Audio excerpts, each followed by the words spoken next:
All right, we are green. Welcome back, brothers and sisters. I am Braden. This is Langley Outdoors, the place where we not only talk about what's going on in the gun world, our beautiful country, and how we're going to fix this bad boy together.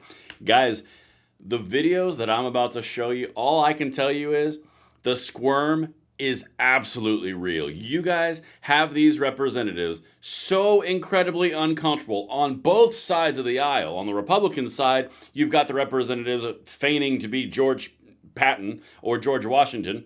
And then on the other side, you got the Democrats clutching their pearls, aghast that you would dare ask for your rights from 100-year-old law. Oh, God, guys. This is why I love what we do together, because we make these people act like this. Everything I'm about to show you is going to be linked in the description box below. I cannot wait to hear what you think. And, of course, make sure hit that like button, subscribe to the channel, turn the notification bell on, because I'll be honest, you guys are defeating the YouTube algorithm. And I really appreciate it because the numbers are recovering because of your efforts. This is amazing. Thank you for that. All right. Let's get into this. Make sure audio and video is good, guys, as you filter in. I think it's good on my end, but I want to make sure you guys see me. This right here is my X profile, at Braden Loa. We've been having a blast sharing information, going back and forth, enjoying each other's mockeries on the Republicans who have pretty much betrayed us on this. Make sure you follow me at Braden Loa because we have got some incredible stuff, and I can't wait for you guys to see what we got coming. All right, so let's get right into this because this is really important stuff. You guys remember that that RINO traitor? Like, I'm super two-way. In fact, I'm so super two-way, and I love suppressors so much that the suppressors were going to be hurt when they when they grew up into an adult dog. So the little cute little Hearing Protection Act, cute little puppy, I didn't want it to get hurt when it was older, so I just shot it right now. Yeah, that guy, David Kustoff. Yeah, this is a representative from Tennessee, District 8. Standing offer. Anybody who primaries them, you get free airtime from me. So anyway, whatever. It's all good. I'm sure we will utilize that at a later time. So here's what's up. This is obviously from the chairmanship of the Ways and Means Committee. This guy's not the chairman, but he was testifying last night, and there's his profile at David Kustoff on X. Again, you can tag him and me.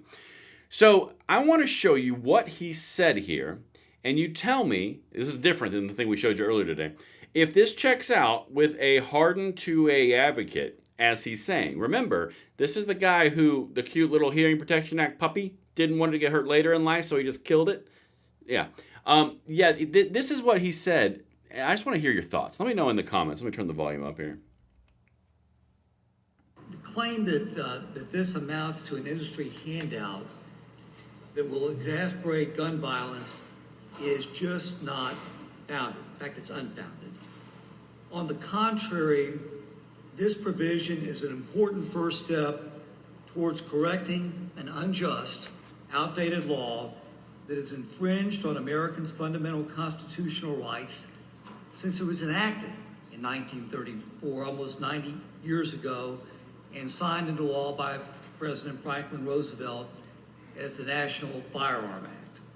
All right, so we're going to be pragmatic about this, and I'm going to give you exactly what should be said, what should be done, because this guy is trying to play out of both sides of his face, and that's the really irritating part. I'm sure you guys feel the same way. Let me hear you in the comments and on the X profile at Braden Loa. Okay.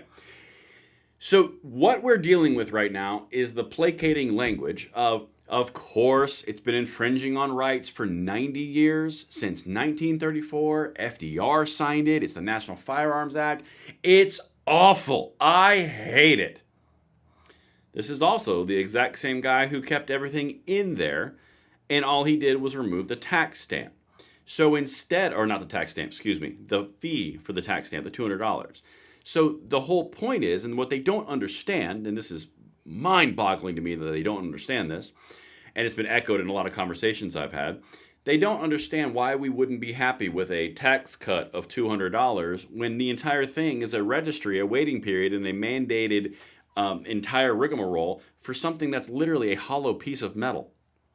That's the entire point. He's so against the NFA, and he's so angry. We've been unjustly infringed upon for 90 years that he kept it in place. And that's as simple as it is. I don't need to yell that. I don't need to scream that. It's not difficult to understand. This guy's talking out of both sides of his face because you guys are melting his phone lines. I'm telling you, from people who are calling me inside DC, the whole place is abuzz, and you guys are doing work on him and his staff. And everybody else, too. The Republicans are catching it. And it's not just us, it's broad-based, because the Republicans canceled all votes today, and even the Charlie Kirks are pissed. The Republicans are not in a good state. Keep it up, because they will respond. Even if you don't like them, they will respond. It's kind of like I got nothing. Whatever, let's just go on.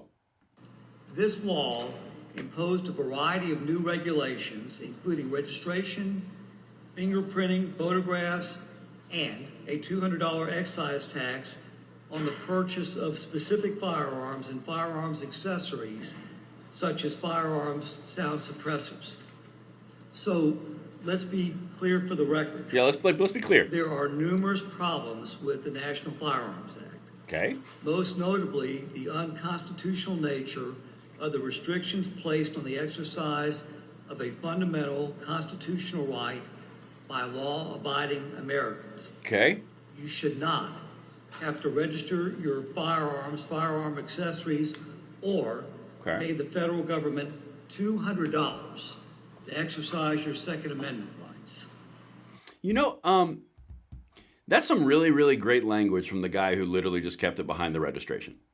I'm not exaggerating. This is the guy who flipped and said it's a great step in the process. I need not remind you all that they have the House, this committee, all the other committees, the Senate, and they have reconciliation, and they have the president coming down and just bringing down hellfire to get this thing passed. There is no other time that you're going to be able to do what he's talking about doing. Because let me walk you through what would be required if it was not a budgetary line item. And this is the part that he's not telling you, of course, because it's a great first step. Yeah, okay, let's go down that road for a second. You have to understand that if it's the first step that's being done through reconciliation by removing $200, because, again, cute little Hearing Protection Act puppy, it's going to be in pain later in life through the Senate, so shoot it and just put it out of its misery when it's young. You have to understand that if the tax stamp registration still stays in place and they remove the $200, you're still in the NFA, and anything going forward, you have to get a bill passed from Congress through this process, removing them. Then you have to get it through the Senate, which, because it's not budgetary and it's not under reconciliation, you would have to get 70 or 60 votes in the Senate and abide through the filibuster. Do you think you're going to get 10 Democrats or even 7 Democrats in the Senate to go along with agreeing to remove suppressors from the NFA and short-barreled rifles? Do you really think that's feasible? In today's political climate, of course it's not. That's why this is so insulting and infuriating. Because this guy's telling you it's a great first step. Oh, by the way, I want to do that second step, so you better keep voting for me so I can stay here for the next 30 years and nothing happens. That's why the push is so intense. That's why you guys are melting these phone lines, and keep doing it. Let them feel it. They're uncomfy, and I'm here for it. But you have to understand, that's what he's saying. I hate all these laws. They're egregious. They are an infringement. It's awful. I cry every night because of the NFA. I do. I pray to Franklin Delano Roosevelt in his absence that I wish he hadn't done this. But alas, he did. I mean, it's literally theater. If he wanted and truly wanted to follow through with his feelings that he's conveying right now, he simply would have done it. It is not difficult. All right. He's going to get primaried, free airtime. Now let's go to the other side of the aisle and cue the clutching of pearls. All right. So I showed you earlier today where the assassin lobby became a thing. And don't worry, I'm making a t-shirt. There's a design in the works right now because that is too good not to lean into. It's kind of like No One Likes a Glock block. That was a great design too. All right. So the way to beat these people is lean into their amazing marketing they do for us. So this guy is a Democrat. This is Tom Suozzi. Suozzi?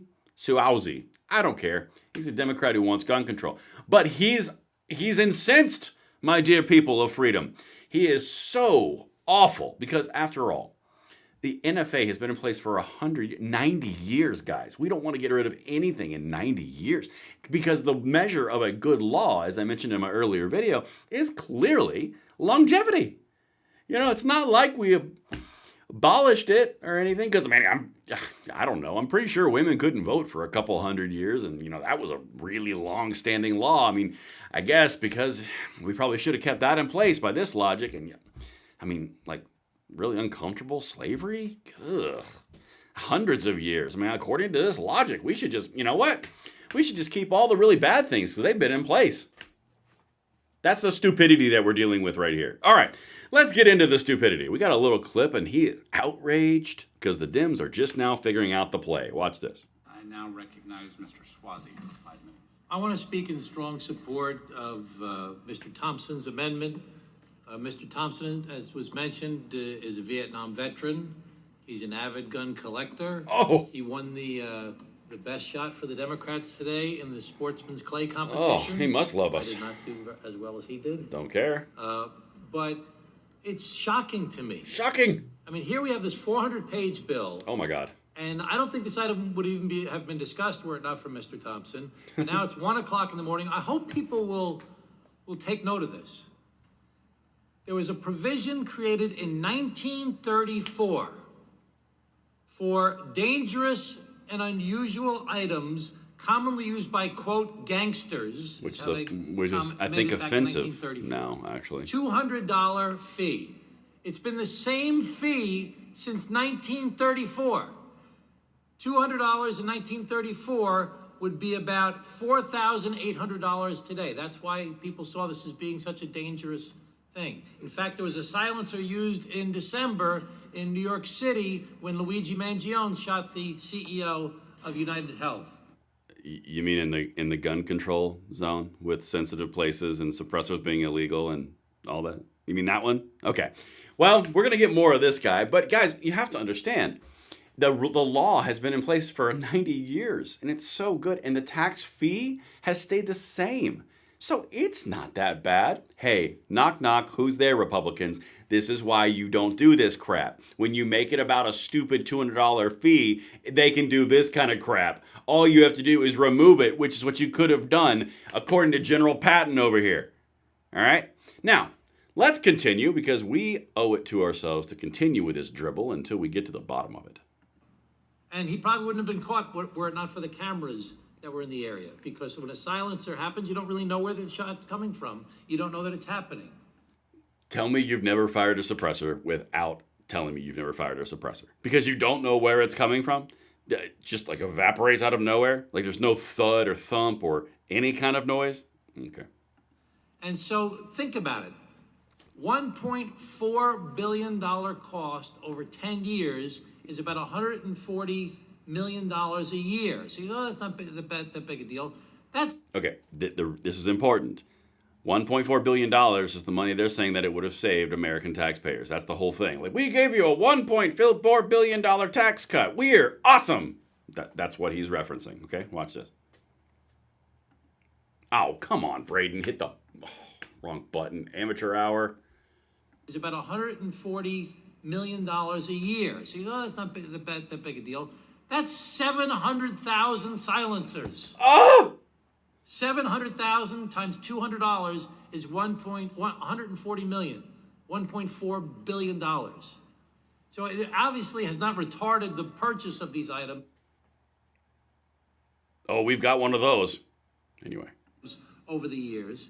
And now, in the midst of this one-party bill, done, now we're talking about it at 1 o'clock in the morning, of a 400-page bill that involves trillions of dollars, we're slipping in an item that is very much supported by the NRA. I'm very proud of the grades I've received in my life and different things.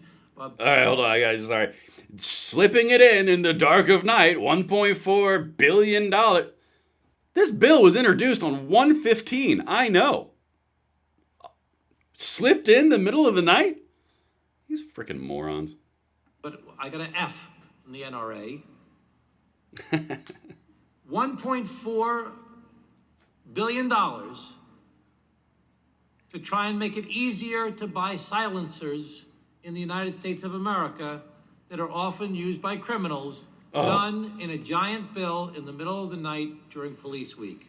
It really shocks my conscience, to tell you the truth.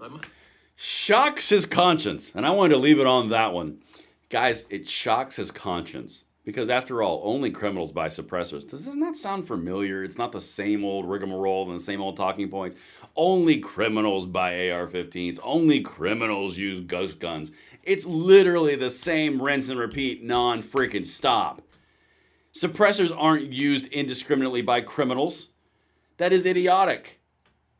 But it doesn't matter about facts. It matters about how bad I can scare you and how much I can outrage you, because at the end of the day, this is all about taxing clips. Now, I will tell you that the gun control lobby, they were caught off guard on this. I'm genuinely surprised, because they laud themselves as quite the intelligentsia. But they were completely surprised, because right after all these little clips came out last night and we were processing them, all the gun control organizations just went ham sandwich on press releases. We'll cover that tomorrow after something really important, because tomorrow is something really important.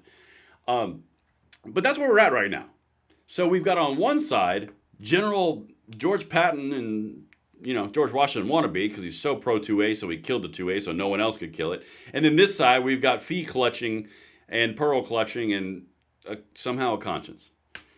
Guys, this has been one hell of a week. And again, I would like to tease, tomorrow you're going to want to see this video, this channel. Tomorrow, the first video. I feel like you'll be interested in that topic. But that's all I'm going to tease. I will see you guys tomorrow. I love each and every one of you, just the right amount that makes you comfortable. See you tomorrow when we've got some work to do.